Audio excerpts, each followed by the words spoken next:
And actually, since The Trespasser, I have tried to finish Queen Kelly no less than 4 times. And so finally, I put a little tag, that what you're going to see is an ending that I put on it because I wanted to release it to some of the theaters that yet didn't have sound equipment and let some people see it. And now, of course, it's in the archives. It's in all the museums now around the world, and many people see it, but not with the version that you will see. In France, they ran it without my ending, because I think von Stroheim preferred that, and he was then alive. And in England, if you please, they have found some of the cutout scenes in Africa, which were the censored scenes, and they've put that on the end of it. So there are going to be quite many versions, I imagine, depending on how many hands have been on it. But what you are going to see shortly, I hope you will enjoy.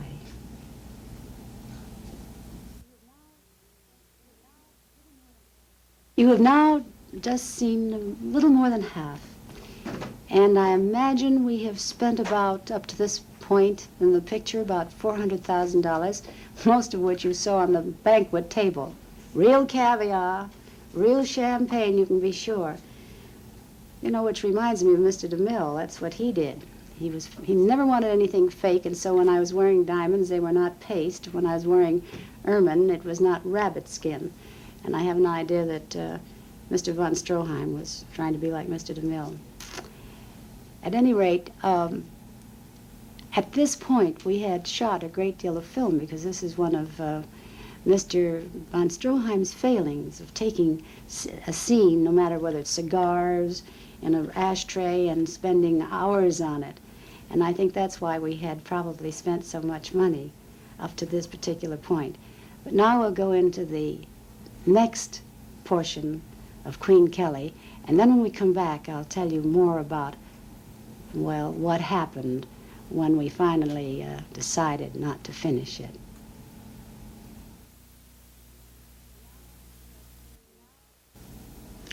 Well, now you have seen the unfinished version of Queen Kelly. And to finish the story I started before, by this time you've seen about $600,000 has been spent.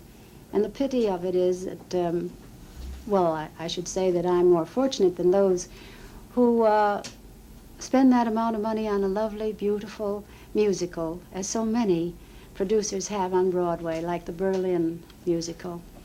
And they open and they close, and that's the end of it. Nobody even sees it after that.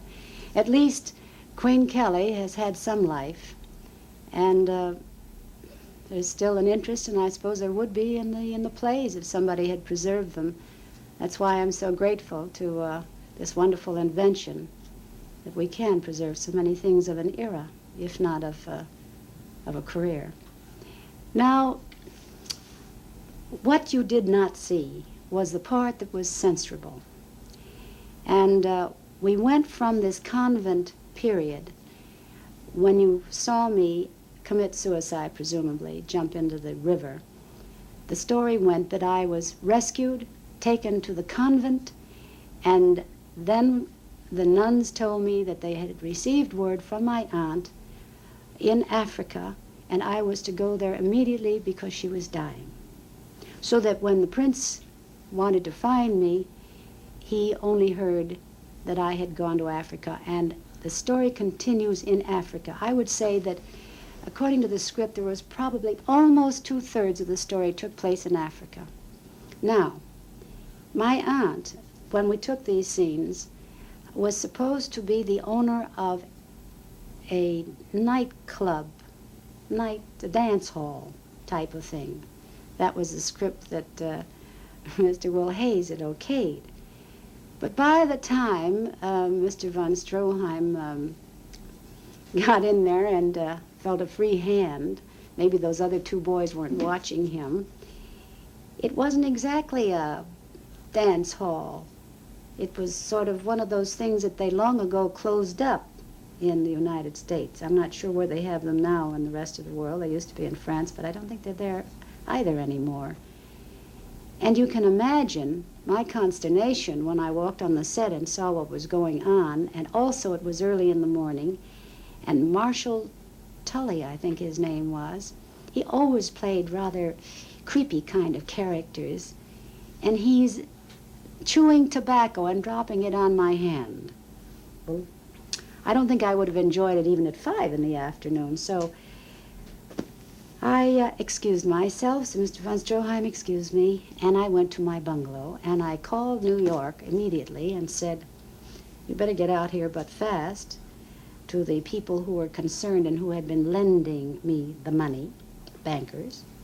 "I don't think we have a picture, because a lot of it's going to be on the cutting room floor, because Will Hayes's office did not okay this version, plus the fact that we have 20,000 feet of the first third, and how we're going to cut that down and make any sense, I don't know." And then I relaxed, and of course everybody rushed out there. There was a lot of hysterics and a great deal of... I never saw, incidentally, Mr. von Stroheim from that day until I went backstage, many years later, I think in the 40s, when he was doing Arsenic and Old Lace, and said hello to him. We never mentioned Queen Kelly. And then the next time I saw him was when he was on the set, Sunset Boulevard, playing Max. Well, I can tell you that there were a lot of wonderful friends who tried desperately to help me out in my plight. Writers, directors, from every studio imaginable, and I'd ask them to go into the projection room and see what we had, and I must say that they'd come out blaspheming, saying, "What is he being doing? Why, this is censorable, of course, blah."